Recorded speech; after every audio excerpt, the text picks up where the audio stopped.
অনেক দিন আগের কথা। দক্ষিণের এক গভীর জঙ্গলে এক ভয়ঙ্কর বাঘ এসে বাসা বাঁধল। তার গা কালো ডোরা দাগে ভর্তি, চোখে আগুনের মতো দৃষ্টি। জঙ্গলবাসীরা খবর পেয়ে ভয়ে কাঁপতে লাগল। হরিণ, বানর, সজারু, এমনকি ছোট ছোট পশু পাখিরাও লুকিয়ে থাকত সারাদিন।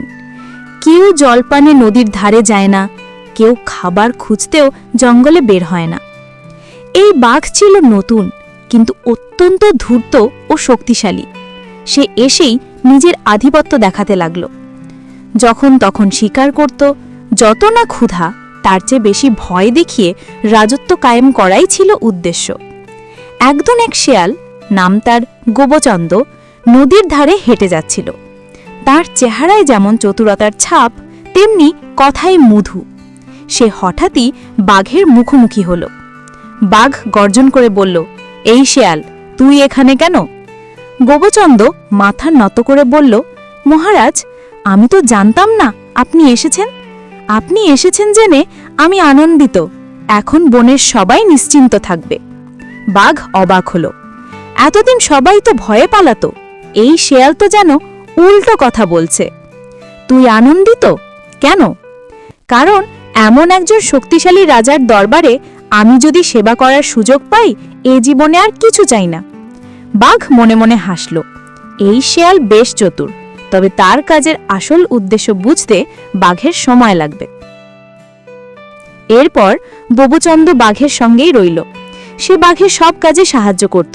কখন কোন পশু কোথায় আছে, কে দুর্বল, কে ভয় পায় বেশি, সব খবর শোনাত বাঘকে।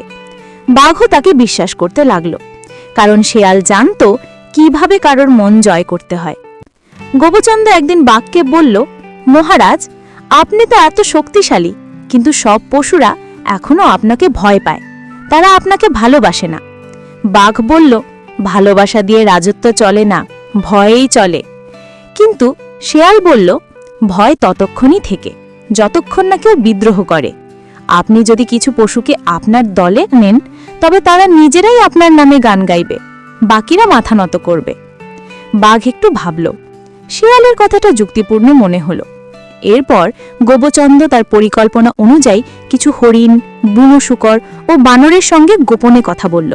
তাদের বলল, তোমরা যদি বাঘের পক্ষ নাও, তবে সে তোমাদের রক্ষা করবে, অন্যরা মরবে, তোমরা টিকে থাকবে। অনেকে রাজি হলো। ধীরে ধীরে গোবচন্দ বাঘের হয়ে একটা নতুন দল গঠন করল, যারা বাঘের নামে পশুদের ওপর শাসন চালাত। গোবচন্দ এখন শুধু বাঘের সেবক নয়, এক প্রকার রাজমাতার মতো। দিন যায়, বছর যায়, বাঘের বয়স বাড়তে থাকে। আগের মতো ছুটে যেতে পারে না, গর্জনে আগের সেই তেজ নেই। কিন্তু শেয়াল তখন আরও চতুর হয়েছে। একদিন শেয়াল ভাবল, এই বাঘের আর বেশি দিন নেই, এবার আমাকেই পরবর্তী নেতা হতে হবে। কিন্তু সেটা সরাসরি বলা যাবে না, চালাকির সঙ্গে করতে হবে। সে পরিকল্পনা করল একটা নাট্যকীয় কৌশল। গোবচন্দ সব পশুকে গোপনে ডেকে বলল, বাঘ মহারাজ দুর্বল হয়ে পড়েছেন, কিন্তু জঙ্গলের নিয়ম চলতে হবে। আমি তো শুধু সেবক, কিন্তু আপনাদের রক্ষা করতে চাই। যদি আপনারা বলেন, আমি অন্তত সাময়িকভাবে নেতৃত্ব নিতে পারি। শুরুতে কেউ কিছু বলেনি, কিন্তু এক বানর বলল, তোমার তো আমরা ভয় পাই না, তুমি যদি নেতা হও, অন্তত প্রাণে বাঁচা যাবে। এভাবে গোবচন্দ ধীরে ধীরে পশুদের সমর্থন পেতে লাগল। বাঘ জানত না তার সিংহাসন এখন শুধু নামেই তার নামে চলে, কিন্তু শেয়ালের কথায়। একদিন বাঘ শেয়ালকে ডেকে বলল, তুই আজকাল অনেক বড় বড় সিদ্ধান্ত নিচ্ছিস, আমি কি আর কিছুই? গোবচন্দ মুচকি হেসে বলল, মহারাজ, আপনি আমাদের আশীর্বাদ, আমি তো আপনার ছায়াতেই কাজ করি। কিন্তু সে জানত বাঘের দিন ফুরিয়ে এসেছে। এক বর্ষার দিনে বাঘ মারা গেল।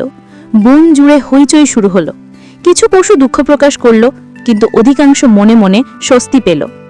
এখন প্রশ্ন উঠল, কে হবে পরবর্তী নেতা?